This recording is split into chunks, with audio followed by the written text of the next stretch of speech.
ও আমার কলিজার যুবক, কয়দিন আর দুনিয়াতে বাঁচবারে বাবা? যদি খবর হয়ে যায় ঘুমের মধ্যে তুমি আমি নাই, মা একটা চিৎকার দিয়া বলবে, আয় তাড়াতাড়ি, আমার বাবায় নাই।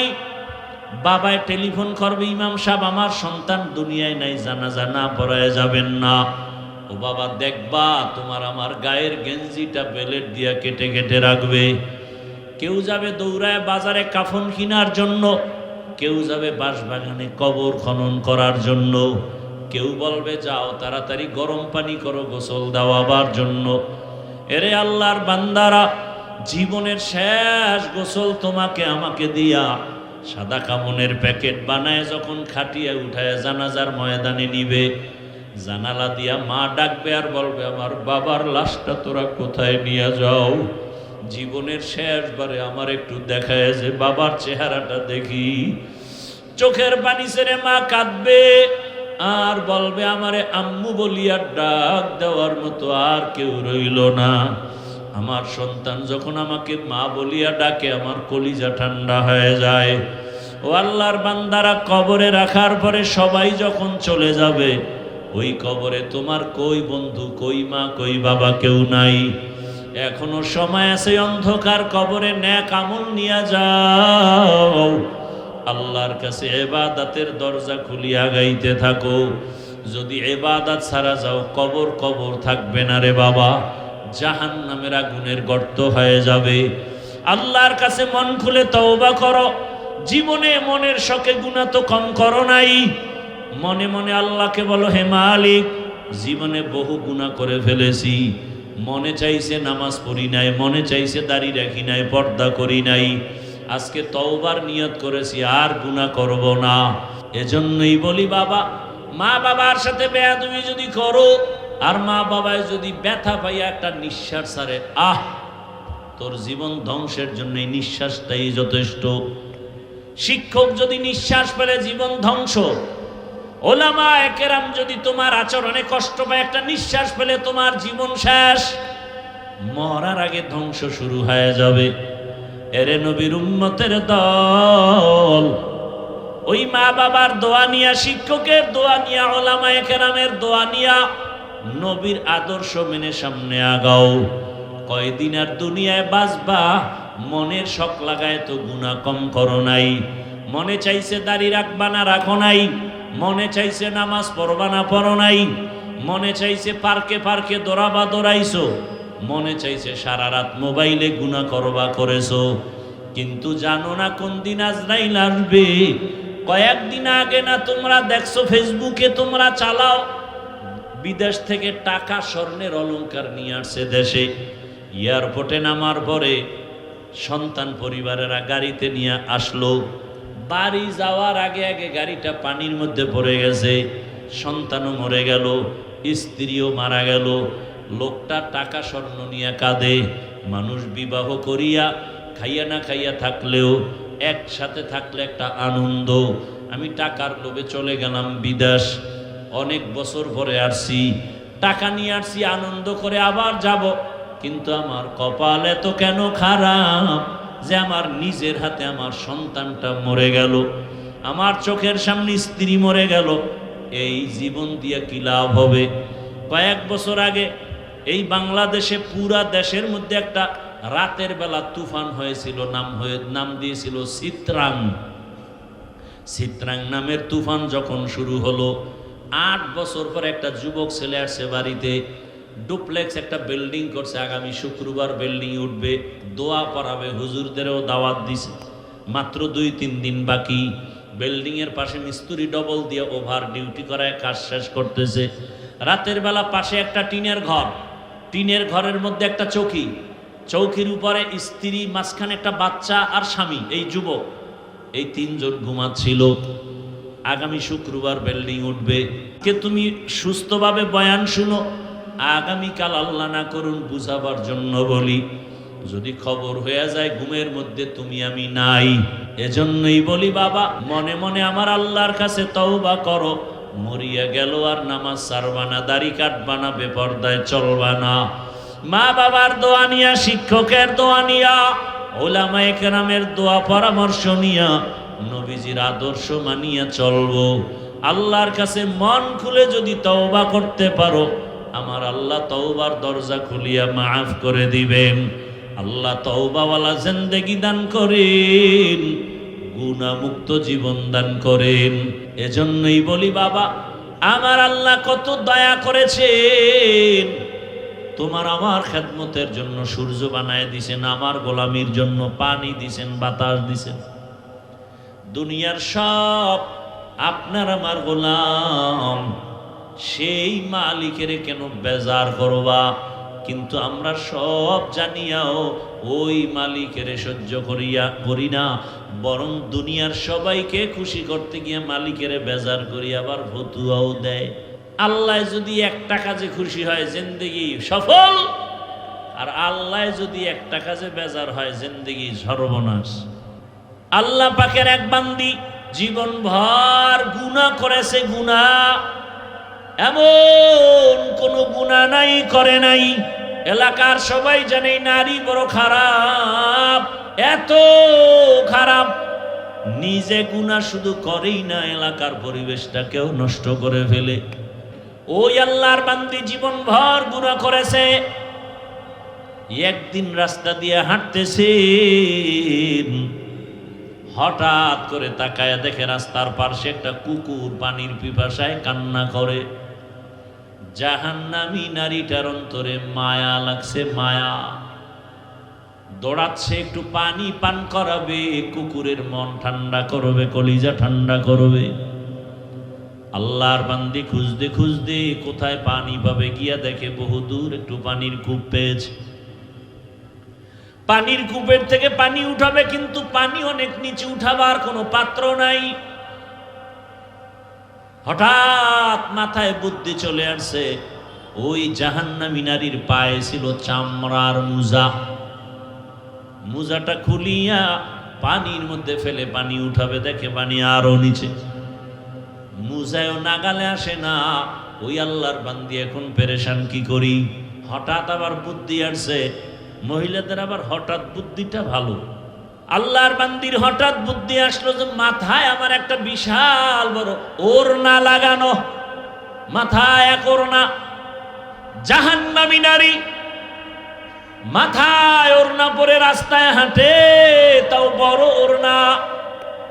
আর আমার দেশের বোনেরা ওড়না নাই, ওড়না নাই, বড় তো পরের কথা, যাও পরে তা গলার মাফলা বানায়, ফ্যাশন হিসাবে পর্দা করে না। এরে নবীর আশিক, ওই আল্লাহর বান্দি জাহান্নামী নারী পানি উঠাবার জন্য পায়ের মুজা খুলল, এরপরে মুজার সাথে ওড়নার এক অংশ দিয়া বাঁধলো, এরপরে পানি উঠাইয়া কুকুরের পান করালো। নবীজি হাদিসে বলতেছেন, ও সাহাবায়ে কেরাম, মহিলা জাহান্নামী, কিন্তু কুকুরকে পানি পান করানোটায় আল্লাহ এত খুশি। মনে আছে কোন কথার থেকে আনছিলাম? সব ইবাদতের মূল বিষয় কি? আল্লাহরে খুশি করা। ওই জাহান্নামী নারী কুকুরকে পানি পান করানোটা ফরজ না ওয়াজিব না? ও যদি হেঁটে যাইতো কিছুই করার ছিল না, কিন্তু আমার মালিকের কাছে বড় মজা লাগছে, পছন্দ হয়েছে, আমার মালিক বড় খুশি। নবীজি বলেন, সাথে সাথে গাইবি আওয়াজ, গাইবের থেকে আওয়াজ আসছে, ও নারী, কুকুরকে পানি পান করানোর কারণে তোমার জীবনের সব গুনাহগুলো মাফ হয়েছে। ভাইরা আমার, তো আল্লাহ খুশি হওয়া এটাই আমার মাকসাদ। আল্লাহ তাআলা বলেন, আমি জিন ইনসানকে সৃষ্টি করেছি ইবাদতের জন্য। ও আমার কলিজার যুবক, এতক্ষণ চিল্লাইয়া যে বয়ান করি, একবারও বলি নাই সবাই আমার মতো টুপি লাগাও, দাড়ি লাগায় হুজুর হইয়া কওমি মাদ্রাসায় যাও, বলছি? একবারও বলি না তাবলিগে যেতেই হবে, না হয় জাহান্নাম। একবারও বলি নাই তুমি পীরের কাছে যাও, না হয় জাহান্নাম। সারা বাংলাদেশের যুবকদের বলি, বাবারা তুমি স্কুলে পড়ো, কলেজে পড়ো, চাকরি করো, ব্যবসা করো, বাধা নাই। তবে ওখানে থাইকা তুমি ডাক্তার হও, ইঞ্জিনিয়ার হও, প্রফেসর হও, এসপি হও, ডিসি হও, তবে একটা ছোট দাবি, বাবা বেয়াদব হইও না। ডাক্তার হয়ে যদি বেয়াদব হও, তাসনিমার মতো জুতা খেয়ে দেশ থেকে পালাতে হবে। এমন সান কপাল যে মরার পরে লাশটাও জমিনে আসার নিশ্চয়তা নাই। ডাক্তার হও, বেয়াদব হয় না। ইঞ্জিনিয়ার হও, বেয়াদব হয় না। প্রফেসর হও, বেয়াদব হয় না। ওই ঢাকা কলেজের প্রফেসর আহমদ শরীফ কত বড় গাদ্দারি করে মরল, কবরও কপালে জুটে নাই, কবর হয় নাই। ও আল্লাহর বান্দারা, ইতিহাস ভুলে যাবেন না রে বাবা। চোখে আঙ্গুল দিয়ে আমার আল্লাহ দেখায় দিলেন মহামারী করোনা। ইতিহাস মানুষের সাথে বেঈমানি। সেই সময় বাবারে করোনা আক্রান্ত করে ফেলেছে, এত পরিমাণ অবস্থা খারাপ যে স্কুল পর্যন্ত বন্ধ, কলেজ বন্ধ, চাকরি বন্ধ, ব্যবসা বন্ধ, ফ্যাক্টরি বন্ধ, গাড়ি বন্ধ। আপনাদের মনে আছে নি ওই বিপদের মুহূর্তে আল্লাহর কোরআনের একটা মাদ্রাসাও বন্ধ হয় নাই? সত্য কথা স্বীকার করতে কষ্ট লাগে না? কার বরদোয়া যে কপালে লাগছে আল্লাহই জানে। ভাইরা আমার, বাবারে করোনা আক্রান্ত করে ফেলল। শিক্ষিত দুই কুলাঙ্গার সন্তান বাবার কাছে যায় না, করোনা মরার ভয়, ট্রিপল মাস্ক লাগায় বসে আছে। ওই সময় এলাকার গরিবদের টাকা দিয়ে বলে, বাবার লাশটা রাস্তায় ফেলে দাও। লাশটা রাস্তায় নেওয়ার পর ওই লাশ জানাজা হলো না, কুকুর খেলো। কুলাঙ্গার এই শিক্ষিত আর খবর নেই। ও আমার কলিজার যুবক বাবারা, ইতিহাস ভুলে যাইও না রে। এই আপনারা উঠেন কেন? ভাইরা আমার, বাবার লাশ ওখানে আর দেখলো না, কি হলো?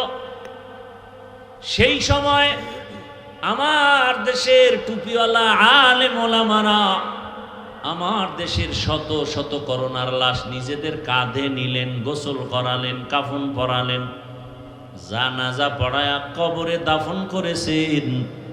একজন হুজুরেও করোনায় মরে নাই। মিথ্যা বলছি? কোন হুজুর না খায় মরছে? আল্লাহ চোখের সামনে দেখায় দিলেন। এই দুনিয়ায় ওলামায়ে কেরাম জাতির চূড়ান্ত বন্ধু।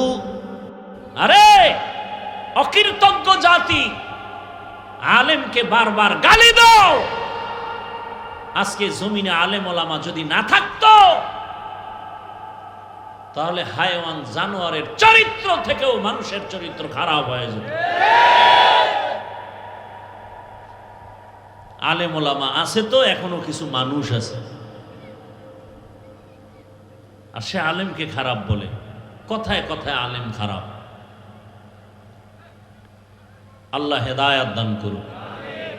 বরং ওলামায়ে কেরামে জাতির চূড়ান্ত বন্ধু, নিঃস্বার্থ বন্ধু ওলামায়ে কেরাম, আর সবগুলো স্বার্থপর। ওলামায়ে কেরামে জাতির কলিজা দিয়া ঝাঁপায় পড়ে, নিজের ছেলে মেয়ে পরিবারের চিন্তা করে না, অল টাইম উম্মত নিয়ে ফিকির। দাওয়াত তাবলীগওয়ালারাও ফিকির করে, পীর সাহেবরা উম্মত নিয়ে ফিকির, বক্তারা উম্মত নিয়ে ফিকির, জুমার মসজিদের ইমাম ও খতিবের উম্মত নিয়ে ফিকির। এত পরিমাণ প্রচেষ্টা চালায়, নিজের চিন্তা নাই, বাড়ির চিন্তা নাই, খানার চিন্তা নাই, উম্মতের চিন্তা। এই জাতির কি উপায় হবে? যে কোনো ক্লান্তি লগ্নে আলেম ওলামারা ময়দানে আসে। এই আল্লাহর বান্দারা, আপনি না মানলেও কথাটা ওভার 100 সত্য লিখে রাখবেন। এই জমিনে মানুষের কল্যাণে আলেম ওলামারা যতবার মাঠে আসছে, প্রত্যেকটা আন্দোলনে তারা সফল হয়েছে। কোন নাস্তিক, কোন মুরতাদ, কোন বেঈমান, ইসলামের দুশমনরা সফল হতে পারে নাই। এই কি গোপন কথা? ভারতের মধ্যে 200 বছর ব্রিটিশ শোষণ করে মাদ্রাসা বন্ধ করে দিছে, আলেম ওলামাকে ফাঁসি দিয়া গাছের সাথে লাট ঝুলিয়ে দিছে। কই কোরআনের আওয়াজ বন্ধ হয়ে গেছে? হ্যাঁ, ইতিহাস ভুলে যাবেন না রে বাবা। আরে ওলামায়ে কেরামে জাতির আপনাদের কারো ক্ষতি চায় না, সবাই চায় আপনি ভালো সম্মানে থাকেন, সুস্থ থাকেন, মা বাবার দোয়া আপনার উপরে আসুক, আপনার দ্বারা পরিবার শান্তি পাক। এই পরামর্শগুলোই তো ওলামায়ে কেরাম দেন। আপনাদের ক্ষতির কোনো পরামর্শ কোনো আলেম দেন না। তাহলে আমাদের বয়ানের মূল টার্গেট ঈমানের কি কি রোগ আছে, এর মধ্যে বড় বড় রোগগুলো আগে ধরব। ঈমানের যত রোগ আছে, মিথ্যা বলা রোগ, গালি দেওয়া রোগ, চুরি করা রোগ, ডাকাতি রোগ, এর মধ্যে কিছু রোগ আছে আল্লাহর হক নষ্ট করাও রোগ, বান্দার হক নষ্ট করাও রোগ। এর মধ্যে বড় রোগ হলো যারা বান্দার হক নষ্ট করে। কোরআন হাদিস দিয়ে এটা আগে চিকিৎসা দিতে হবে, ভাই বান্দার হক নষ্ট করবেন না। আরো যত রোগ আছে এর মধ্যে বড় বড় রোগ, সুদের রোগ, ঘুষের রোগ। যারা সুদ খায়, ঘুষ খায়, আগে তাদের কোরআন হাদিস দিয়ে বুঝাইতে হবে এই রোগ থেকে বাঁচো। কারণ তোমার সুদের রোগ থাকলে নামাজ হবে না, রোজা হবে না, তেলাওয়াত হবে না, জিকির হবে না, দান সদকা হবে না। বরং আল্লাহ ঘোষণা দিয়েছেন, বেঈমান রেডি থাক, আমি আল্লাহ তোর সাথে যুদ্ধ করার জন্য রেডি। যারা সুদের সাথে জড়িত 24টা ঘন্টার সেকেন্ডে সেকেন্ডে সেকেন্ডে সেকেন্ডে অল টাইম তার গর্ভধারিণী কলিজার মায়ের সাথে জেনার গুনাহ, জেনার গুনাহ, জেনার গুনাহ। না খাইয়ে মরে গেলেও তো অন্যায় করা উচিত না। এজন্য আল্লাহর রাসূল বলছেন, আল্লাহকে বেজার করে ভিন্ন কারো আদেশ নিষেধ মানা যাবে না। এক কথায় জবাব, দুনিয়ার সকলকে বেজার করা সম্ভব, আমার আল্লাহকে বেজার করা সম্ভব না। আল্লাহকে বেজার করব না কেন? আল্লাহ আপনার আমার উপরে অনেক দয়া করেছেন, যেই দয়া মা করে নাই, বাবায় করে নাই, শিক্ষক করে নাই। আল্লাহ এই পরিমাণ দয়া করেছেন, এখনো করতেছেন, আরো করবেন। দুনিয়াতেও করবেন, মরণেও করবেন, কবরেও করবেন, হাসরেও আল্লাহ দয়া করবেন, যেই দয়ার কোনো শেষ নাই। ওয়া ইন তাউদ্দু নি'মাতাল্লাহি লা তুহসুহা।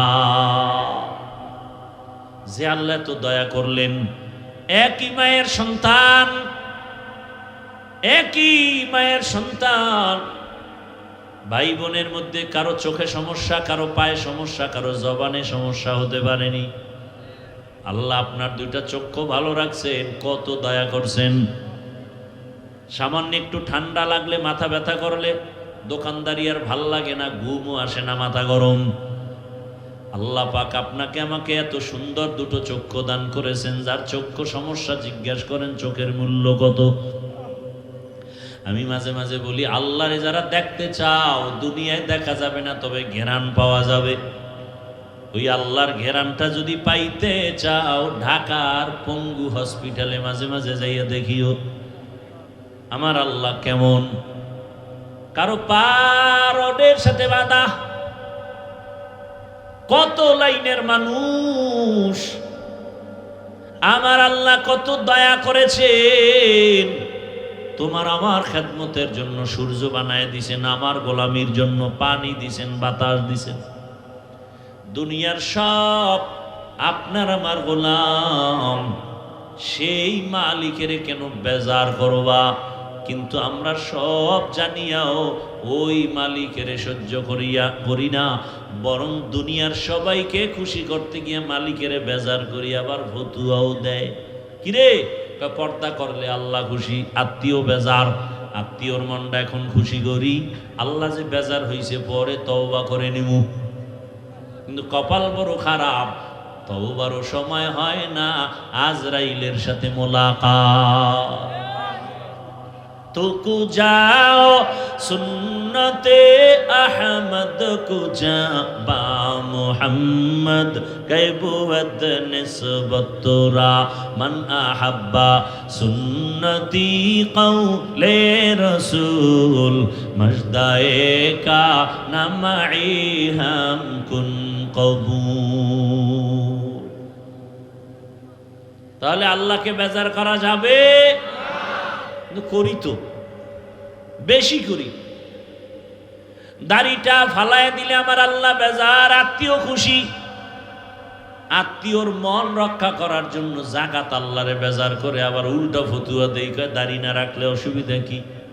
তোর মতো বান্দারে আমার মাওলা জাহান্নামে দিলে অসুবিধা কি? আল্লাহ হেদায়েত দান করেন, আরো জোরে বলেন। তাহলে আল্লাহকে বেজার করা যাবে? আল্লাহকে খুশি করিয়া চলাটাই বান্দার কাম। এই যে নামাজ, রোজা, ইবাদত যা করি, সব কিছুর মূল আল্লাহরে খুশি করা। আল্লাহ যদি একটা কাজে খুশি হয়, জিন্দেগি সফল। আর আল্লাহ যদি একটা কাজে বেজার হয়, জিন্দেগি সর্বনাশ। একটা ঘটনা বলছি। আল্লাহরে খুশি করলে কত লাভ। ওই যে আমরা হজে যাই, হজে যায় হাজিরা ওই মিনায় যাইয়া পাথর মারে, পাথর মারেনি? 7টা করে পাথর মারে, 3টা পিলার, ওখানে শয়তান তো নাই। কিন্তু ইসমাইল নবী পাথর মারছেন, ইব্রাহিম নবী মারছেন, এই জন্য আল্লাহর কাছে মজা লাগছে। আল্লাহ স্মৃতি হিসাবে কিয়ামত পর্যন্ত কায়েম রাখছে। বাইতুল্লাহ যারা উমরায় যায়, বাইতুল্লাহটা তাওয়াফ করার পর সাফা মারওয়ায় সাই করা লাগে, 7টা চক্কর দেওয়া লাগে। নবীজি একদিন চক্কর দিয়া মুস্কি হাসেন আর কয়, ও আল্লাহ, কি জন্য তুমি আমাকে এই কষ্টটা দিলা? আম্মাজান ইসমাইল নবীর মা হাজেরা যদি দৌড় না দিতেন, আল্লাহ এই আইন কোথা থেকে আনতেন? কেন করলেন? দৌড়াইতে অনেক অনেক কষ্ট, 7টা চক্কর দিলে খবর হয়ে যায়। আমরা জুয়ানরাও পারতে বড় কষ্ট লাগে। ওই সাফা মারওয়ার সাই, আল্লাহ কয় হাজেরা দৌড় দিছেন, আমার কাছে বড় ভালো লাগছে, মজা লাগছে। আমি হাজেরার দৌড়ে খুশি। আমি আল্লাহ এটাকে স্মৃতি হিসাবে কিয়ামত পর্যন্ত রাখছি। যেই হাজি ওমরা করো আর হজ করো, হাজেরার দৌড়ের জায়গায় যদি দৌড় না দেও, হজ কবুল হবে না। ভাইরা আমার, তো আল্লাহ খুশি হওয়া এটাই আমার মাকসাদ। এজন্য আল্লাহ বলেন, ওয়ামা খালাকতুল জিন্না ওয়াল ইনসা ইল্লা লিয়াবুদুন। আমি মানুষ ও জিন বানাই নাই। খেয়াল করেন, আমার তেলাওয়াতকৃত আয়াতের অল্প 5-10 মিনিটে মোনাজাত দিয়ে দিই। আল্লাহ তাআলা বলেন, আমি জিন ইনসানকে সৃষ্টি করি নাই, করেছি ইবাদতের জন্য। ঘুরাইয়া বললেন কেন? ডাইরেক্ট যদি বলতেন ইবাদতের জন্য মানুষ বানাইছি তো হতো। ঘুরাইয়া বললেন কেন? ফিউলুল হাকিম লা ইয়াখলু আনিল হিকমা। হাকিমের কোনো কাজ হিকমত থেকে খালি না। আল্লাহ বুঝাইলেন, মানুষ তোমার অন্তর আর জেহেনটাকে পুরা খালি করো, তোমারে বানানো হয় নাই। এটা মাথায় ঢুকে এবার একটা কথা ঢুকাও, তোমাকে বানানোর একটাই মাত্র কাজ, জিন্দেগিতে তোমার আর কোনো কাজ নাই। ওই কাজের নাম হলো ইবাদত। এখানে আর একটু ব্যাখ্যা, ওয়ামা খালাকতুল জিন্না ওয়াল ইনসা ইল্লা লিয়াবুদুন। এখানে অধিকাংশ মুফাসসিরিনে কেরাম ইবাদতের ব্যাখ্যা করেছেন লিয়ারিফুন, আরাফা ইয়ারিফু থেকে মারিফত। মারিফত মানে আল্লাহর পরিচয় লাভ করা। তাহলে আল্লাহ কি বলেন, আয়াতের অর্থ কি? ওয়ামা খালাকতুল জিন্না ওয়াল ইনসা ইল্লা লিয়ারিফুন।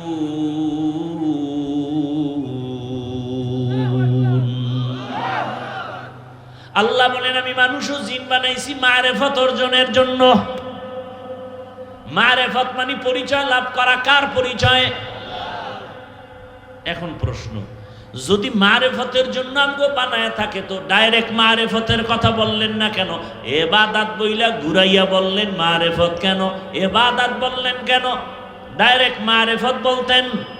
মুফাসসিরিনে কেরাম এখানেও জবাব দেয় যে আল্লাহ যে মারিফত মাকসাদ নিয়ে ইবাদত শব্দ দিয়ে বলছেন, উদ্দেশ্য নিছেন মারিফত, কারণ হলো মারিফতের দরজা বান্দা ইবাদত ছাড়া খুলবে না। শরীয়তরা মুকদ্দম দার আকনু মারিফত আজ শরীয়ত নিস্তে বেরু শরীয়ত হো তরিকত হো তমামি হকীকত মে মুহাম্মদ কি গোলামি। তাহলে মারিফত অর্জনের জন্য কি লাগবে? ইবাদত ছাড়া মারিফত হবে না। আর আমার আল্লাহ গায়বের মালিক জানতেন এই জমিনে এমন একটা সময় আসবে মানুষ ইবাদত ছাড়া মারিফতের দাবি করবে। বর্তমানে আমগো সোনার বাংলায় বহু মারিফতের সম্রাট আছে, ইবাদত নাই। আছে না নাই? কারণ নামাজের বদল নামাজ একবার পড়লেই হয়। এটার আবার গান বানাইছে, নামাজ পড়ো মুসল্লি নামাজের কি রাখো ডর, যেই নামাজে জান্নাত পাবি সেই নামাজ কোথায় তোমার। যেই নামাজে জান্নাতে যাবি সেই নামাজ পড়বি, হুদা পড়ে লাভ কি? এই জন্য কয় আমরা একবার ভরি পড়লে এক নামাজ দিয়ে জান্নাতে যাব। আল্লাহর ভাগ্য কি, আল্লাহর কুদরত কি যে ওই সান কফাইল্লা মরার আগে নামাজের টাইম পায় না, আজরাইল হাজির। আল্লাহ বুঝাইলেন শরীয়ত ছাড়া ইবাদত ছাড়া মারিফত হবে না। অতএব যারা শরীয়ত আর ইবাদত বাদ দিয়া মারিফতের সম্রাট হবে, এটা মারিফতের সম্রাট না, এরা সব মরার পথের সম্রাট। এদের কাছে গেলে দুনিয়াও মরণ আখিরাতেও মরণ। দুনিয়ায় মরণ আখিরাতে মরণ। আবার লাল কাপুর টানাইছে, লাল কাপুর কথা হয় না। কি কাপুর? লাল কাপুর লাগায় কই? ভালো জায়গায় লাগায়। অ্যাম্বুলেন্সে কি লাগায়? কথা কন না কেন? সিগন্যাল দিতে আছে, রেড সিগন্যাল। একজনে হুজুরে আমাকে বুঝাইছে, কিয়ামতের দিন ওরা চালাক তো। আল্লাহ জিগে ভাই এই মানুষগুলোর তুই ধ্বংস করলি কেন? তুই যে মারিফতের সম্রাট দাবি করলি ইবাদত ছাড়া। আল্লাহ এটা আমি যা করছি দুনিয়া পাওয়ার জন্য, ওরা আসছে কেন? আমি তো লাল কাপড় দিয়ে রেড সিগন্যাল দিয়েই রাখছিলাম। কি? আমি তো রেড সিগন্যাল দিয়েই রাখছি, এদিকে আসবি না। ভিতরের অবস্থা কিন্তু ভালো না। ইবাদত ছাড়া মারিফত কোনোদিন হবে না, খোদার কসম। যেমন গাভীর দুধ ছাড়া মাখন পাওয়া যায় না, ঘি পাওয়া যায় না, ছানা পাওয়া যায় না, ইবাদত ছাড়া মারিফত অর্জন হবে না। ব্যাখ্যা করব না, আরো সময় আছে, আরো ব্যাখ্যা করেছি আমি, এখানে আর করব না, টাইম নাই, আপনাদেরও ধৈর্য নাই। শুনেন, আমি ইবাদতের জন্য যে আল্লাহ বানাইছেন খেয়াল করেন। তিনটা কথা এখানে আছে, এই তিনটা কথা বলতে কতটুকু সময় যাবে জানি না, যতটুকু তাড়াতাড়ি পারি বলবো। ইবাদতের জন্য আল্লাহ বানাইছেন, তাহলে আপনার আমার জীবনে কাজ কয়টা? নাম কি? এখন আমি জানবো ইবাদত কি, ইবাদত কেন, ইবাদত কিভাবে, ইবাদত কি আমার জানতে হবে। অনেকে বলে মসজিদে ঢোক তসবিহ হাতে ল, পাগড়ি লাগা, জিকির কর, ইবাদত ফাইনাল। আর বাইরে কোনো ইবাদত নাই। ভালো করে বুঝেন ইবাদত কি, ইবাদত কেন, ইবাদত কিভাবে। তিনটা কথার জবাব নেন। এক নাম্বার জবাব, ইবাদত কি? বাস্তব জীবনে প্রত্যেকটা মানুষের জন্য আল্লাহর হুকুম বাস্তবায়ন করার নাম ইবাদত। প্রত্যেকটা ক্ষেত্রে আল্লাহর হুকুম কায়েম করার নাম। এবার আমাকে বলেন, আল্লাহর হুকুম নাই এমন কি কাজ আছে? কি? বাথরুমে গেলে বুঝি আল্লাহর হুকুম নাই? ব্যবসায় আল্লাহর হুকুম নাই? চাকরিতে আল্লাহর হুকুম নাই? তাহলে আল্লাহর হুকুম বাস্তবায়ন করার নাম ইবাদত। দুনিয়ার সব কাজ আমার আল্লাহর হুকুম মতো করো তো ইবাদত হবে। জীবনে আল্লাহর হুকুম বাস্তবায়ন করার নাম ইবাদত। দ্বিতীয় প্রশ্ন হলো, ইবাদত কেন করব? ইবাদত করব কেন? এক নাম্বার উদ্দেশ্য, আমার রবের সাথে হবে মুলাকাত, আর আমরা পুরস্কার হিসাবে পাবো জান্নাত। ইবাদতের মূল টার্গেট কার সাথে? মুলাকাত, রবের সাথে মুলাকাত, পুরস্কার পাবো জান্নাত। রবের সাথে মুলাকাত করা আমার মাকসাদ। আমি আবার রবের সাথে মুলাকাত করব। রবের সাথে মুলাকাত না করার ইচ্ছা থাকলে তোমার ইবাদতের কোনো প্রয়োজন নাই। রবের সাথে মুলাকাত দুনিয়ায় হবে না, পরকালে হবে। তবে দুনিয়ায় পাইবা আল্লাহর কুদরতের ঘেরান। আল্লাহর কুদরতের ঘেরান পাইতে হলে তোমার নাক ঠিক করো। আবার আল্লাহর কুদরত মাঝে মাঝে দেখবা, দেখার জন্য তোমার চক্ষু দুইটা ঠিক করো। তেরা আয়না আলমে রঙ্গ বুহে, যেধার দেখতা হো ধার তু হি তু হে। আল্লাহর মুলাকাতের জন্য ইবাদত করো। কিভাবে করবা? এর জবাব হলো, জীবনে তুমি যা করবা, যা বলবা, সব ইবাদত হতে হবে নবীজির আদর্শ অনুযায়ী। নবীর আদর্শ ছাড়া জীবনে যা করবেন কোনো ইবাদত হবে না, কাজেও লাগবে না। নবীর আদর্শ মেনে ঘুমায় যান ইবাদত, নবীর আদর্শ মেনে খানা খান ইবাদত, নবীর আদর্শ মেনে বাথরুমে যাবেন ইবাদত, নবীর আদর্শ বাদ দিয়া নামাজ পড়বেন, কাজে লাগবে না। তা কেমন? একজনে মাগরিবের নামাজে দাঁড়ায় চিন্তা করলো, 3 রাকাত বেজোর হইরা লাভ কি? আল্লাহকে আরো 2টা সেজদা দিয়া জোর বানায় 4 রাকাত পড়ি। হবে? হবে না। কেন? বলে নবীর আদর্শে নাই। একজনে 30 রোজা রাইখা আবেগ বাইরে গেছে। আল্লাহ যদি 12 মাস রোজার হুকুম দিতেন সব রাখতাম। অন্তত যদি নাও পারি ঈদের দিন রাখি। ঈদের দিন রোজা রাখলে কেমন সওয়াব? কি? হারাম। কেন? বলে নবীর তরিকায় নাই। নবীর আদর্শ মানিয়া তুমি ব্যবসা করো ইবাদত, নবীর আদর্শে পানি পান করো ইবাদত, নবীর আদর্শে জুতা পরবা ইবাদত, নবীর আদর্শে তুমি ঘুমাও ইবাদত, নবীর আদর্শে হাসো ইবাদত, নবীর আদর্শে কান্না করো ইবাদত, নবীর আদর্শ মতে বিবাহ করো ইবাদত, নবীর আদর্শে চাকরি করো ইবাদত।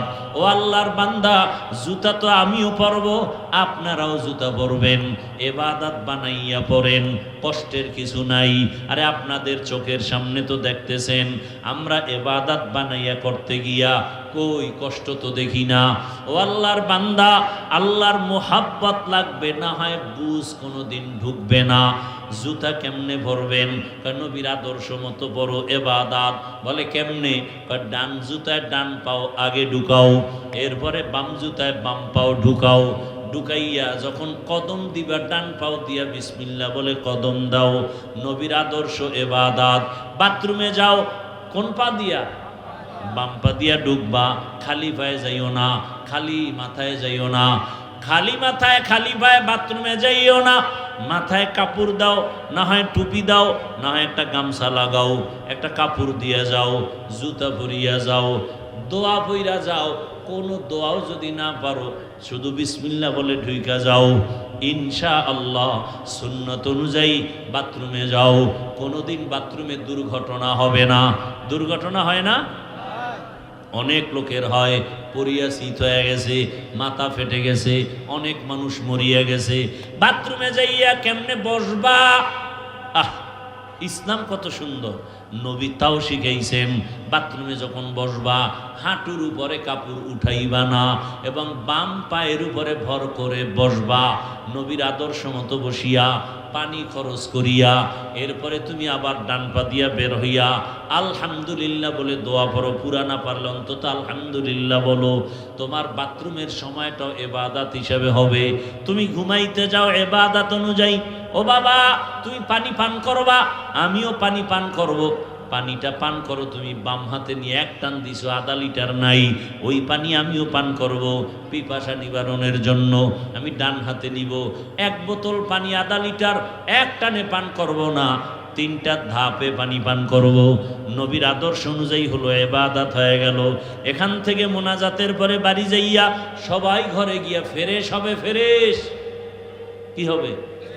ফ্রেশ। ফ্রেশ হইতে গিয়া কি করবে?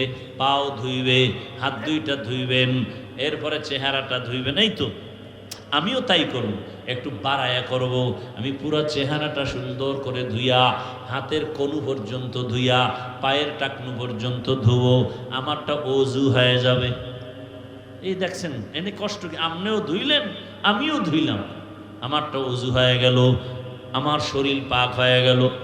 ভালো করে মনে রাখবেন, এখন কিন্তু বাথরুম হলো জিন শয়তানের আড্ডাখানা বাথরুম। এজন্য আমাদের ওলামায়ে কেরামরা বাথরুমে ওযু পর্যন্ত করতে নিষেধ করেন, বলে ওযুখানা আলাদা বানাও। না হয় একই বাথরুমের মধ্যে যদি বাথরুম এক জায়গায় থাকে তোমার, আর গোসলখানা ওযুখানাও থাকলে মাঝখানে পার্টিশন লাগাও, বাথরুম আলাদা। কিছু না পরন্ত তো পর্দা লাগাও, বাথরুম আলাদা ভাগ করে দাও, গোসলখানা ওয়াশরুম আলাদা ভাগ করো, একই জায়গায় ভাগ করো, পর্দা লাগাও। কারণ বাথরুম হলো জিন শয়তানের আড্ডাখানা। আর এখন কিন্তু জিন ভূত বাইরে গেছে, ঘরে ঘরে জিনে ধরে, জিনে ধরে, জিনে ধরে। কেন? ওগো থাকার জায়গা বাঙালি খাইটা ফেলাইতেছে, জঙ্গল খাইটা বাড়ি করে, ওরা যাবে কই কই মানুষের ধর। এইবার তোমারে ধরে, আউলা জাউলা চলো, তবে তুমি তাবিজ লাগবে না, কসম করে বলি তাবিজ লাগবে না। অল টাইম ওযুর সাথে যারা থাকবে তাদের কোনো জিন ধোকা দিতে পারবে না, কোনো কুফুরি তাবিজেও ধরবে না। কি করতে হবে? সব সময় ওযুর সাথে থাকবেন। আর ওযু করিয়া, ওযুর দোয়া আছে না, দোয়া পড়বেন, কালেমায়ে শাহাদাত পড়বেন। এরপরে পারলে একবার দরুদে ইব্রাহিমি পড়বেন। পড়িয়া দরুদে ইব্রাহিমি পইরা দোনো হাতের তালুতে ফু দিবেন, ফু দিয়া চেহারার উপরে ঘুরায় নিবেন, অনেক বরকত পাবেন। বললাম না এখানে সবাকে মানবেন না, হুদা বইলে লাভ কি? ভাইরা আমার, নামাজ পড়ে না, হে ওযু করবো কিন্তু, হে তো বাসায় যাই ফ্রেশ হইব, আলগি দিয়ে ঘুমায় থাকে। ভাইরা আমার, ইবাদত নবীর আদর্শ মতো করো। হাসি দাও নবীর আদর্শে। নবীর আদর্শের হাসা বুঝুনি যুবকরা? কি মোবাইল খুইলে লাইভে তোর প্রেমিকার সাথে, মায়ের সাথে হাসি দাও ইবাদত, বাবার সাথে হাসি মুখে কথা বলো ইবাদত। এরে আল্লাহর গোলাম, যারা বিবাহ করছেন স্ত্রীর সাথে হাসি মুখে কথা বলবেন ইবাদত। কয় টাইম কই? মোবাইল চালাইই তো ঘুমানোর টাইম পাই না। আল্লাহর ইবাদতের মাকসাদ আমার মালিকের মুলাকাত।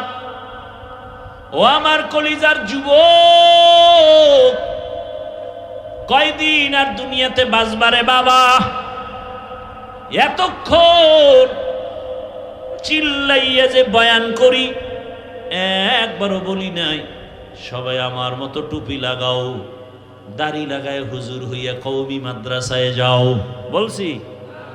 একবারও বলি না তাবলিগে যেতেই হবে, না হয় জাহান্নাম। একবারও বলি নাই তুমি পীরের কাছে যাও, না হয় জাহান্নাম। সারা বাংলাদেশের যুবকদের বলি, বাবারা তুমি স্কুলে পড়ো, কলেজে পড়ো, চাকরি করো, ব্যবসা করো, বাধা নাই। তবে ওখানে থাইকা তুমি ডাক্তার হও, ইঞ্জিনিয়ার হও, প্রফেসর হও, এসপি হও, ডিসি হও, তবে একটা ছোট দাবি, বাবা বেয়াদব হইও না। ডাক্তার হয়ে যদি বেয়াদব হও, তাসনিমার মতো জুতা খেয়ে দেশ থেকে পালাতে হবে। এমন সান কপাল যে মরার পরে লাশটাও জমিনে আসার নিশ্চয়তা নাই। ডাক্তার হও, বেয়াদব হয় না। ইঞ্জিনিয়ার হও, বেয়াদব হয় না। প্রফেসর হও, বেয়াদব হয় না। ওই ঢাকা কলেজের প্রফেসর আহমদ শরীফ কত বড় গাদ্দারি করে মরল, কবরও কপালে জুটে নাই, কবর হয় নাই। ও আল্লাহর বান্দারা, বলতে পারো হাফিজ ভাই ডাক্তার হব বেয়াদব হব না, ইঞ্জিনিয়ার হব বেয়াদব হব না, প্রফেসর হব বেয়াদব হব না। তার ব্যাখ্যা কি? ব্যাখ্যা হলো 3 জায়গায় বেয়াদবি করা যাবে না। 1 নাম্বার মা বাবা, দ্বিতীয় শিক্ষক, তৃতীয় তোমার উলামায়ে কেরাম। এই 3 জায়গায় বেয়াদবি যদি করো, তোমার জীবনটা মরার আগেই ধ্বংসের পথে চলে যাবে। ও আমার যুবক বাবারা, রাস্তায় অনেক পাগল মাঝে মাঝে দেখি উলঙ্গ ইংলিশে কথা বলে, অনেক পাগল দেখি উলঙ্গ আরবিতে কথা বলে। চিন্তায় পড়ে গেলাম, পাগল কেন ইংলিশ বলে? আসলে ইংলিশ শিখে নাই, বরং লেখাপড়ার জীবনে ভালো ছাত্র ছিল, বেয়াদবি করিয়া রাস্তার পাগল হয়ে গেছে। এজন্যই বলি বাবা, মা বাবার সাথে বেয়াদবি যদি করো, আর মা বাবায় যদি ব্যথা পাইয়া একটা নিঃশ্বাস ছাড়ে, আহ, তোর জীবন ধ্বংসের জন্য এই নিঃশ্বাসটাই যথেষ্ট। শিক্ষক যদি নিঃশ্বাস পেলে জীবন ধ্বংস, ওলামায়ে কেরাম যদি তোমার আচরণে কষ্ট পায়, একটা নিঃশ্বাস পেলে তোমার জীবন শেষ, মরার আগে ধ্বংস শুরু হয়ে যাবে। এরে নবীর উম্মতের দল, ওই মা বাবার দোয়া নিয়া, শিক্ষকের দোয়া নিয়া, ওলামায়ে কেরামের দোয়া নিয়া, নবীর আদর্শ মেনে সামনে আগাও। গোটা দুনিয়াটাকে পরিচালনা করেছেন সুলাইমান নবী। কোনদিন শুনছেন? শুনেন নাই? এই ঘটনা কোরআনে আছে। মিশরের অর্থমন্ত্রী হইয়া দায়িত্ব পালন করছেন রাষ্ট্রের ইউসুফ নবী। শুনছেন? ঘটনা কোরআনে আছে। গোটা দুনিয়াটা পরিচালনা করছেন বাদশাহ জুলকারনাইন। শুনছেন? আমার রসুল মদিনার রাষ্ট্র পরিচালনা করেছেন। শুনছেন? ঘটনা ইসলামে আছে। কেন বলেন রাষ্ট্রের ব্যাপার ইসলাম দুর্বল? আপনার ইসলামটাকে খাটো করেন কেন? আপনি যে ইসলামের দাবিদার মুসলিম, আপনার ইসলামকে আপনি ছোট করেন কেন? আপনি রাজনীতি ইসলামেরটা করেন না, সেটা ভিন্ন, কিন্তু ইসলামের রাজনীতি নাই বলা যাবে না, বরং পৃথিবীতে শ্রেষ্ঠ এবং পবিত্র রাজনীতি মানে ইসলামী রাজনীতি। যেই নীতির মধ্যে কোরআন নাই, রসুলের আদর্শ নাই, সেটা রাজনীতি নয়, দুর্নীতি আর পেট নীতি।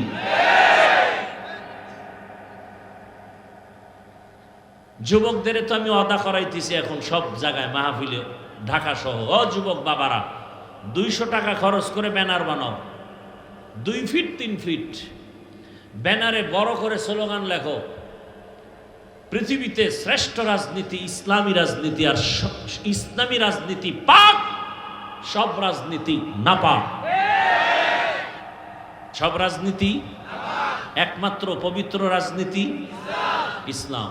এবং আবার এক ব্যানার বানায় লেখো, আর বাজারে বাজারে টানাও, আল্লাহর কসম, এই জমিনে যতদিন পর্যন্ত ইসলাম কায়েম হবে না, ততদিন পর্যন্ত চাপাবাজি চলবে, শান্তি কেউ দেখবে না, দেখবে না, দেখবে না। কি চলবে? চাপাবাজি। সব উল্টাই ফেলাম। হ্যাঁ হ্যাঁ। আচ্ছা, যে ব্যক্তি মদ পান করে, তার দেমাগ খুব পাক, চট্টগ্রামে মদ পান করে তো জিকির করে না, হ্যাঁ? মদ পান করলেই বউরে মা কয়, দেমাগ পাক। যে ব্যক্তি 3 বেলা খায়, বিড়ি টানে, গাঞ্জা খায়, সারা রাত মোবাইলে জেনা করে, চোখের জেনা, কানের জেনা, অন্তরের জেনা, জবানের জেনা, নারীর উপরে হামলা করে, ধর্ষণ করে, গরিবের উপরে জুলুম করে, রক্ত চুষে খায়, এমন ব্যক্তির দেমাগ পাক না পাক? এর চরিত্র ফুলের মতো পবিত্র হলে কাড্ডা খারাপ, আমাকে হুজুর গোটা খারাপ। আল্লাহ হেদায়াত দান করে। আর একটা তাজা উদাহরণ দেই। আরে ওলামায়ে কেরামে জাতির আপনাদের কারো ক্ষতি চায় না, সবাই চায় আপনি ভালো সম্মানে থাকেন, সুস্থ থাকেন, মা বাবার দোয়া আপনার উপরে আসুক, আপনার দ্বারা পরিবার শান্তি পাক। এই পরামর্শগুলোই তো ওলামায়ে কেরাম দেন। আপনাদের ক্ষতির কোনো পরামর্শ কোনো আলেম দেন না। তারপরেও কেন আপনি আলেমকে খারাপ বলেন? আমাকে একটা উদাহরণ দিয়ে জবাব দেন। সরকারি যারা চাকরি করে, বেসরকারি যারা চাকরি করে, বলেন জানা থাকলে তাদের ডিউটি প্রতিদিন কত ঘন্টা? বলেন। নিম্নে তাদের বেতন কত? বলেন। 20,000। 8 ঘন্টা ডিউটি, 20,000 টাকা বেতন। আপনাদের অত্র অঞ্চলে যা, আপনাদের আশেপাশে যাদের বাড়ির পাশে মসজিদ, ওই মসজিদে যারা ইমামতি করে আলেম ওলামা, তাদের ডিউটি কত ঘন্টা? বলেন, বলেন, সত্য কথা বলেন। 24 ঘন্টা ডিউটি করে, মাসে বেতন কত দেন? শহর এলাকায় 10,000, 12,000, গ্রামে 5,000, 4,000, 6 মাস বাকি। এরপরও কোনো আলেম কাউকে গালি দেয় না, বরং ইমাম এত নরম ভাবে থাকে। রিক্সার ড্রাইভারেরাও কেমন যেন রিমান্ডের মতো ব্যবহার করে। জহুরের নামাজে নাই, রিক্সাওয়ালা কয়, এই হুজুর জহুরে ছিলেন না, গেছিলেন কই? ইমাম সাহেব কয়, কে তুমি? আমি রিক্সা চালাই। কয়, এত পাওয়ার কেন? কয়, 5 টাকা বেতন দেই। এরকম বেয়াদব আছে না নাই? সভাপতি দেয় 100 টাকা, সেক্রেটারি সভাপতির থেকে আরো ধনী। আপনি কত দেন? আমি দেই মাত্র 50। কেন? সভাপতির থেকে আপনি ধনী। কয়, বেশি দিলে সভাপতির থেকে বেশি দেওয়া বেয়াদবি, এই জন্য মাত্র 150 টাকা বেতন দেয়। এই যে এরপরও কোনোদিন ইমাম সাহেব রাগ করে নাই, জুমায় বলে নাই যে বেতনের স্কেল বাড়াও, 1 তারিখের মধ্যে বেতন দাও, না হয় আসর থেকে সূরাগুলো উল্টা পড়া হবে। বলছে? বলে নাই। বরং এত রিমান্ডে রাখার পর সব ইমাম আলেমরা দোয়া করে, আল্লাহ এলাকায় শান্তি দাও, অসুস্থ রোগীরে সুস্থ বানাও, ব্যবসায় বরকত দাও, কবরওয়ালাদের জান্নাত দাও। ঠিক নি? এর পরেও যারা বলে হুজুর খারাপ, আমি বলি তোমার রক্ত খারাপ, রক্ত খারাপ, তোমার রক্ত বড় খারাপ।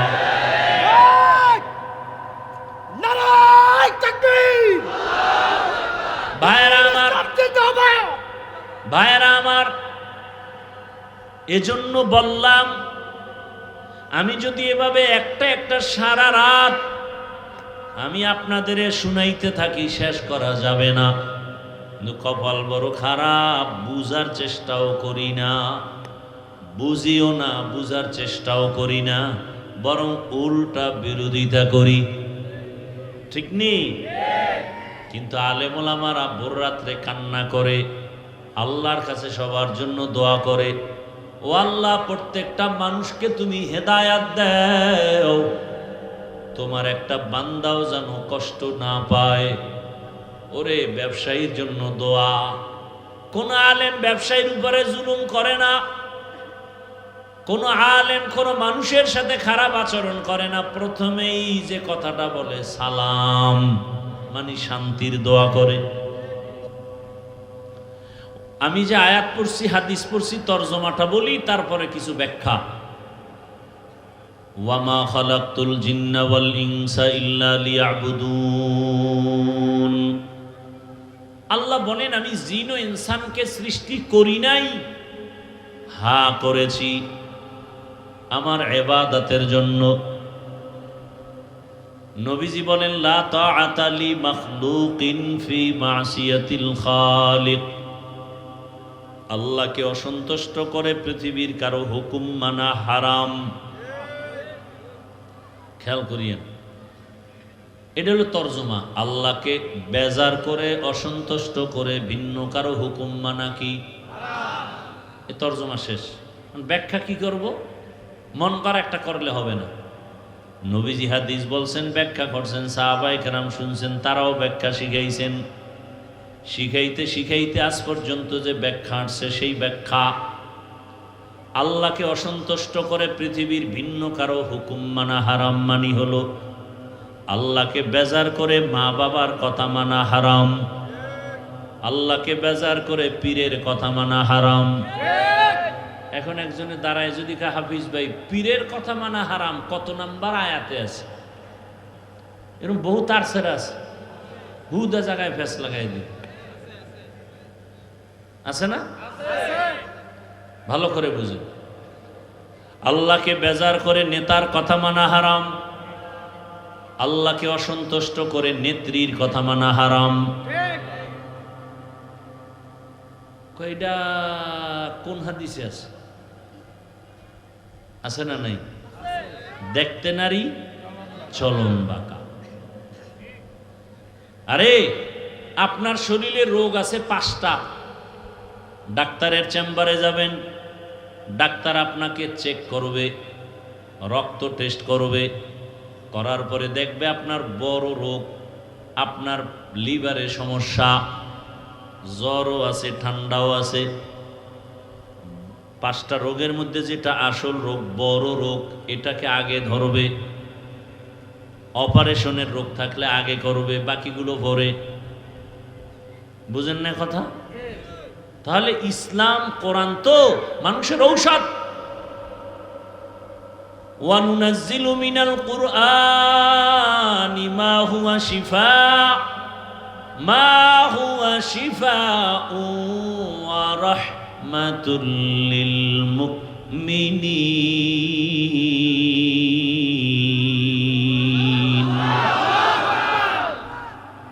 আল্লাহ বলেন আমি কোরআনে যা অবতীর্ণ করলাম এটা আমার ঔষধ। ঔষধ সেবন করে যারা রোগী তারা, সুস্থ মানুষ কখনো ঔষধ সেবন করে না। তাহলে দুনিয়ার সবাই রোগী, দুনিয়ার সব মানুষ রোগী কেন? বলে ঈমান নাই। কত ঈমান আলারাও কি রোগী? বলে হ্যাঁ। কেন? বলে ঈমান আছে, আমল নাই। এরা আমলের অভাবের রোগী। ঈমানও আছে, আমলও আছে, তারাও কি রোগী? বলে হ্যাঁ। কেন? বলে ইখলাসের অভাবের রোগী, তাকওয়ার অভাবের রোগী। সব রোগীদের রোগের ঔষধ হলো কোরআন।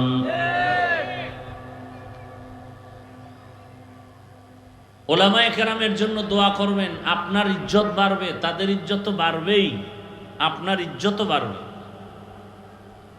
পাশাপাশি আরেকটু দোয়া না করলেই না। যারা আলেম ওলামাদের বিরুদ্ধে লেখে, বলে, বিভিন্ন চক্রান্ত করে, আল্লাহ ওদের হেদায়াত দান করেন, আল্লাহ এদের হেদায়াত দান করেন, আল্লাহ এদের হেদায়াত দান করেন। হেদায়াত না থাকলে আল্লাহ খুব তাড়াতাড়ি এদেরকে ধ্বংস করে দেন। এরা বেঁচে থাকলে বিপদ। এই দোয়াগুলো কেন করলাম এর একটু ব্যাখ্যা শুনেন, এরপরে আয়াত হাদিসের ব্যাখ্যা হবে। ভূমিকা এগুলো বলাই লাগে। কিয়ামত পর্যন্ত এই জমিনে আর কোনোদিন 1 সেকেন্ডের জন্য আমার রসুল এসে চট্টগ্রামে বয়ান করবেন না? রসুল আসছিলেন মনে হয় মাঝখানে বয়ান করতে, জামিয়াতুল ফালায়, বাইজিদের মাজারে। তাহলে কিয়ামত পর্যন্ত নবী আর উম্মতকে দাওয়াতের বয়ান দিতে আসবেন সবাই একমত? আচ্ছা, নবী আসবেন না, আবু বকর, ওমর, ওসমান, আলী, সাহাবায়ে কেরাম আসবেন? আসবেন না, একমত তো? আচ্ছা, এরপরের সিঁড়িতে আইম্মায়ে কেরাম, আবু হানিফা, ইমাম শাফিঈ, ইমাম বুখারী, ইমাম তিরমিজি, ইমাম মুসলিম, এরা কেউ আসবেন? আচ্ছা, এর পরের সিঁড়ি আউলিয়ায়ে কেরাম, খাজা মাইনুদ্দিন চিশতি, এরপরে কি বলে শাহজালাল, শাহপরান, নিজামুদ্দিন আউলিয়া, বাইজিদ বোস্তামি, আনোয়ার শাহ কাশ্মীরি, বড় বড় বড় বড় আউলিয়া আসবেন, বড় পীর আব্দুল কাদের জিলানী। এখন কি করবেন? দুনিয়াতে খুব খেয়াল করবেন কিন্তু আমার কথাগুলো। আমি এখনো আমার আয়াত হাদিসের বয়ানে ঢুকি নাই, অর্ধেক বয়ানের আগেই হয়ে যাবে। ভালো করে খেয়াল করবেন। দুনিয়াতে শান্তি এবং সম্মান, পরকালে জান্নাত। দুনিয়াতে এবং সম্মান, পরকালে দোনোটা চান না কি ভাই? দুনিয়াতে শান্তি, সম্মান, পরকালে। এই যে জান্নাতের ঠিকানা দরকার, শান্তি কোন দিকে গেলে, কোন কাজ করলে পাবো? ব্যক্তি হিসাবে শান্তি কোথায় পাই? সংসারে শান্তি, চলাফেরায় শান্তি, ব্যবসায় শান্তি, চাকরিতে শান্তি। সব শান্তি, কল্যাণ আর জান্নাতের ঠিকানার একমাত্র পথ উলামায়ে কেরাম।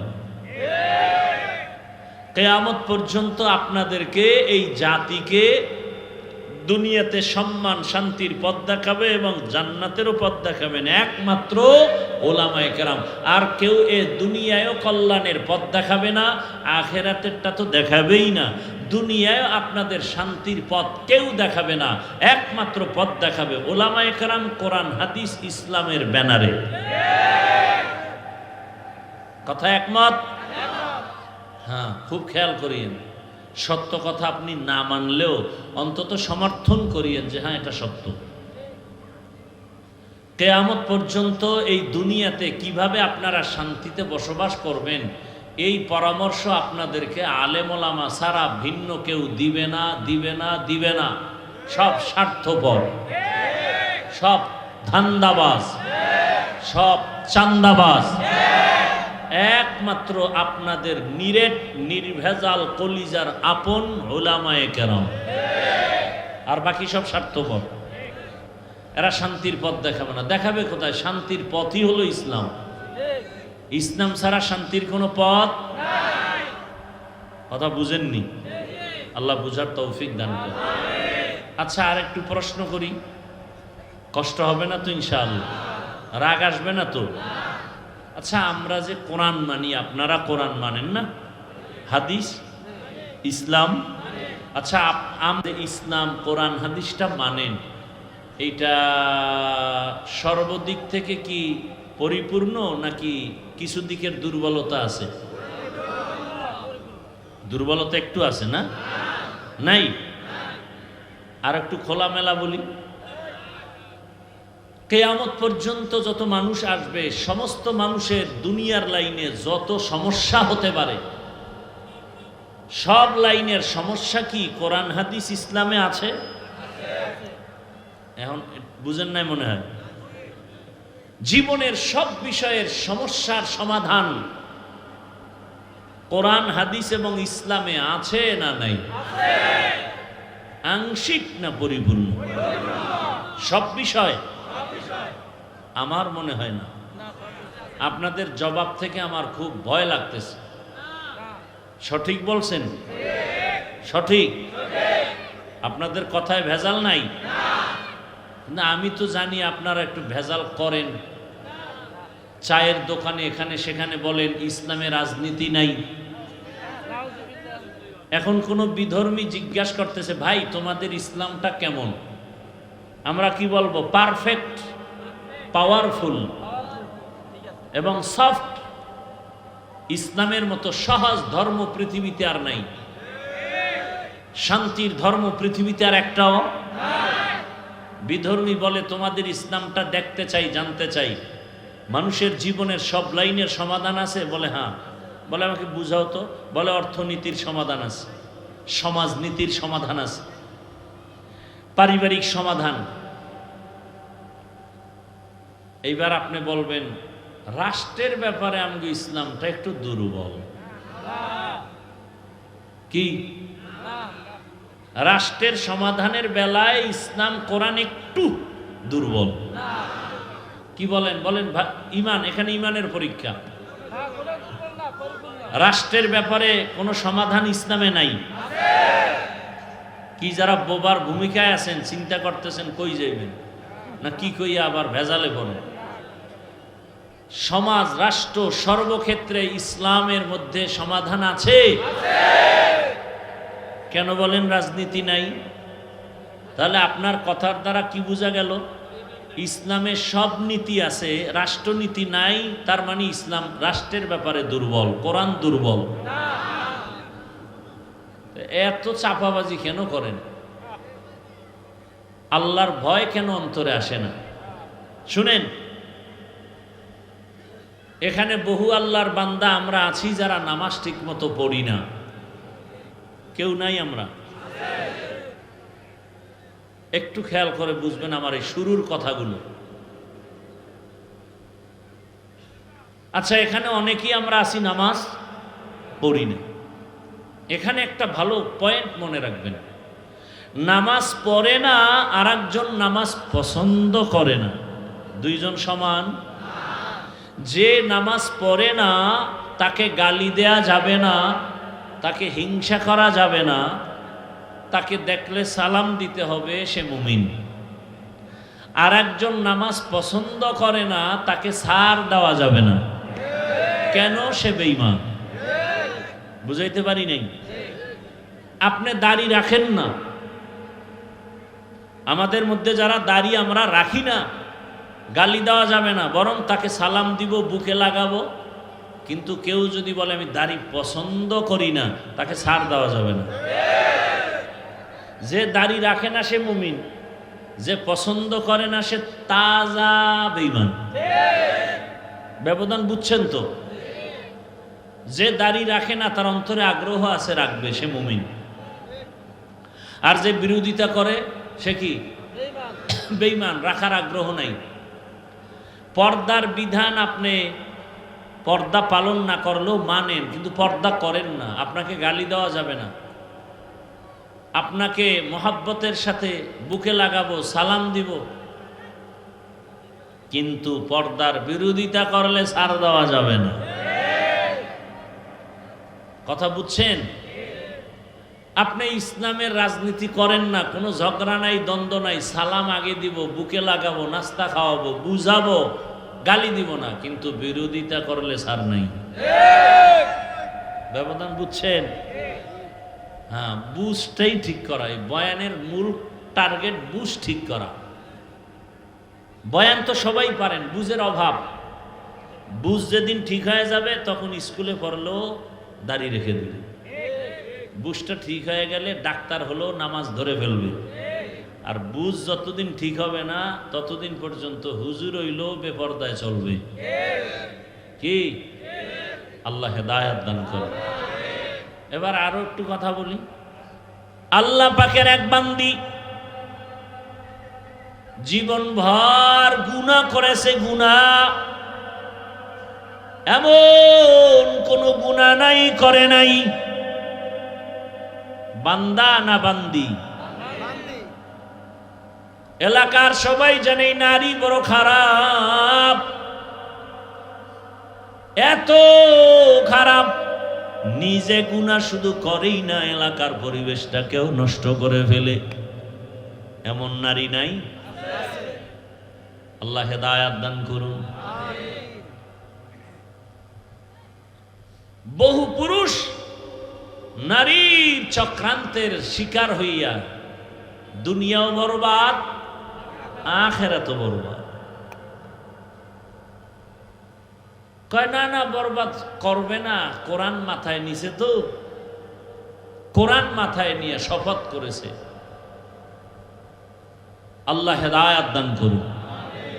ওই আল্লাহর বান্দি জীবনভর গুনাহ করেছে, একদিন রাস্তা দিয়ে হাঁটতেছেন, হঠাৎ করে তাকায় দেখে রাস্তার পাশে একটা কুকুর পানির পিপাসায় কান্না করে। জাহান্নামী নারীটার অন্তরে মায়া লাগছে, মায়া দৌড়াচ্ছে, একটু পানি পান করাবে, কুকুরের মন ঠান্ডা করবে, কলিজা ঠান্ডা করবে। আল্লাহর বান্দি খুঁজতে খুঁজতে কোথায় পানি পাবে গিয়া দেখে বহুদূর একটু পানির কূপ পেয়েছে। পানির কূপের থেকে পানি উঠাবে, কিন্তু পানি অনেক নিচে উঠাবার কোনো পাত্র নাই। হঠাৎ মাথায় বুদ্ধি চলে আসছে, ওই জাহান্নামী নারীর পায়ে ছিল চামড়ার মোজা। মোজাটা খুলিয়া পানির মধ্যে ফেলে পানি উঠাবে, দেখে পানি আরো নিচে। মোজায়ও নাগালে আসে না। ওই আল্লাহর বান্দি এখন পেরেশান, কি করি? হঠাৎ আবার বুদ্ধি আসছে। মহিলাদের আবার হঠাৎ বুদ্ধিটা ভালো, যদিও বেশি ব্যাস লাগায়, হঠাৎ বুদ্ধি ভালো, গভীর বুদ্ধি কম। আল্লাহর বান্দির হঠাৎ বুদ্ধি আসলো যে মাথায় আমার একটা বিশাল বড় ওড়না লাগানো। কি লাগানো? মাথায় এক ওড়না।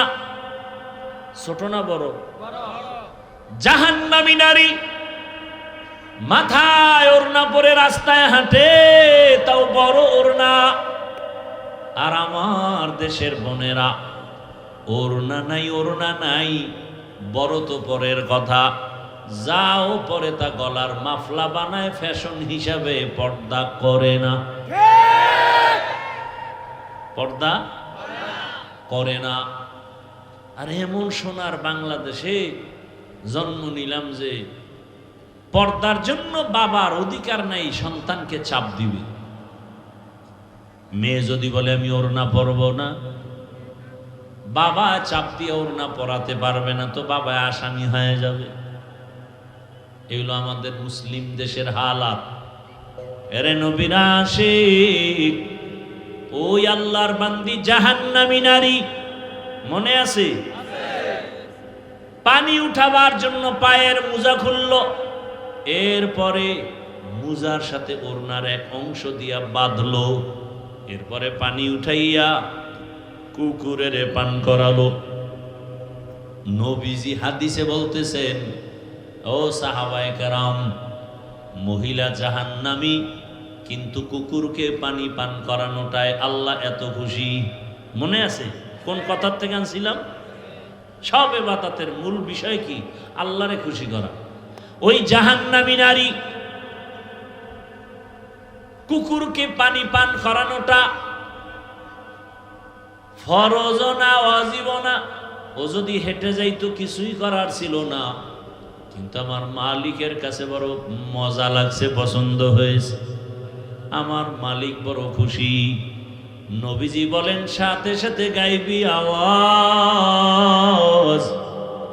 গাইবের থেকে আওয়াজ আসছে, ও নারী, কুকুরকে পানি পান করানোর কারণে তোমার জীবনের সব গুনাহগুলো মাফ হয়েছে।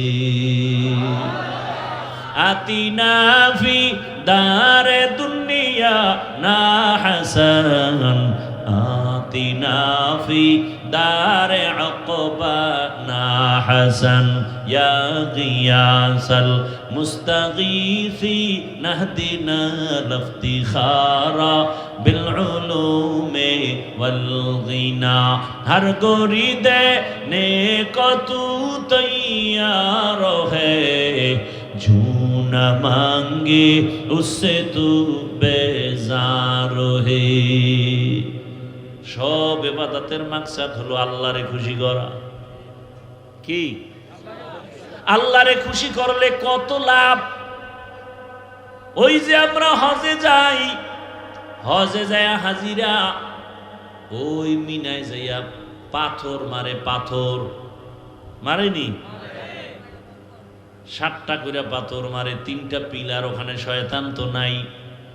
কিন্তু ইসমাইল নবী পাথর মারছেন, ইব্রাহিম নবী মারছেন, এই জন্য আল্লাহর কাছে মজা লাগছে। আল্লাহ স্মৃতি হিসাবে কিয়ামত পর্যন্ত কায়েম রাখছে। বাইতুল্লাহ যারা উমরায় যায়, বাইতুল্লাহটা তাওয়াফ করার পর সাফা মারওয়ায় সাই করা লাগে, 7টা চক্কর দেওয়া লাগে। নবীজি একদিন চক্কর দিয়া মুস্কি হাসেন আর কয়, ও আল্লাহ, কি জন্য তুমি আমাকে এই কষ্টটা দিলা? আম্মাজান ইসমাইল নবীর মা হাজেরা যদি দৌড় না দিতেন, আল্লাহ এই আইন কোথা থেকে আনতেন? কেন করলেন? দৌড়াইতে অনেক অনেক কষ্ট, 60টা চক্কর দিলে খবর হয়ে যায়। আমরা জুয়ানরাও পারতে বড় কষ্ট লাগে। ওই সফা মারওয়ার সাই, আল্লাহ কয় হাজেরা দৌড় দিছিন, আমার কাছে বড় ভালো লাগছে, মজা লাগছে। আমি হাজেরার দৌড়ে খুশি। আমি আল্লাহ এটাকে স্মৃতি হিসাবে কিয়ামত পর্যন্ত রাখছি। যেই হাজি ওমরা করো আর হজ করো, হাজেরার দৌড়ের জায়গায় যদি দৌড় না দেও, হজ কবুল হবে না।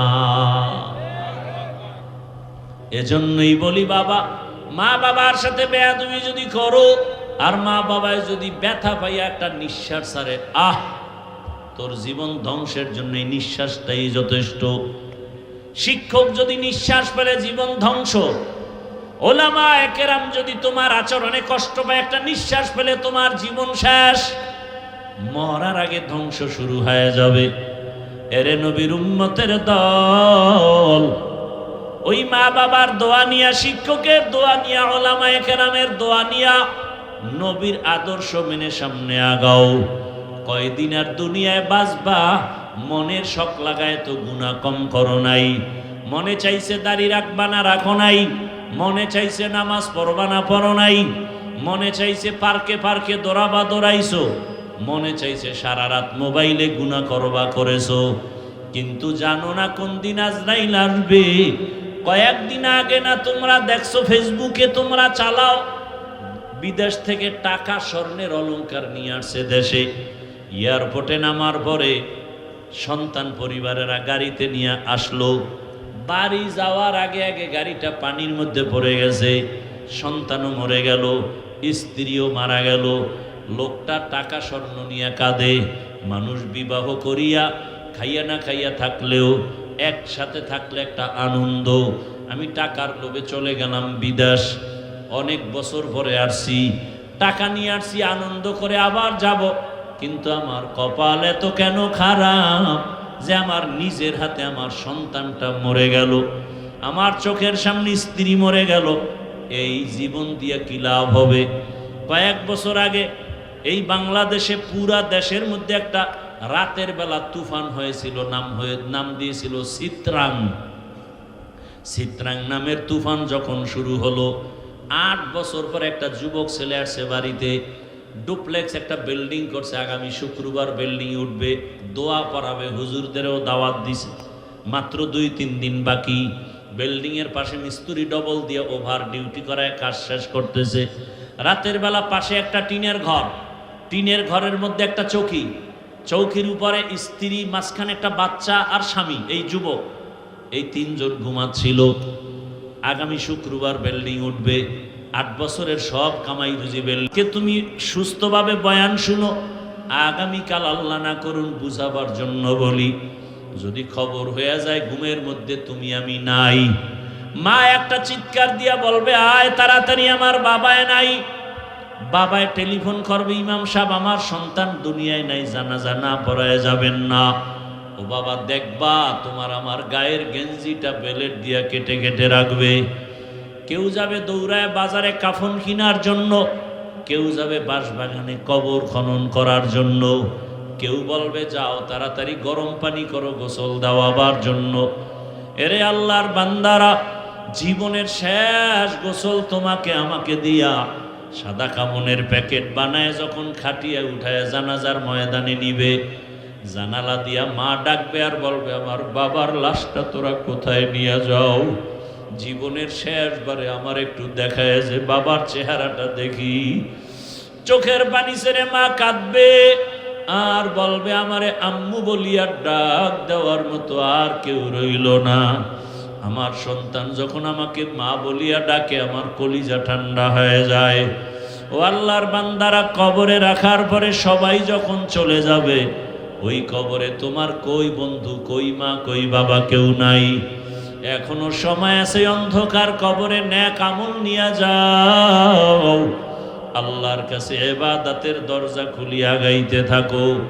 যদি ইবাদত ছাড়া যাও কবর কবর থাকবে না রে বাবা, জাহান্নামের আগুনের গর্ত হয়ে যাবে।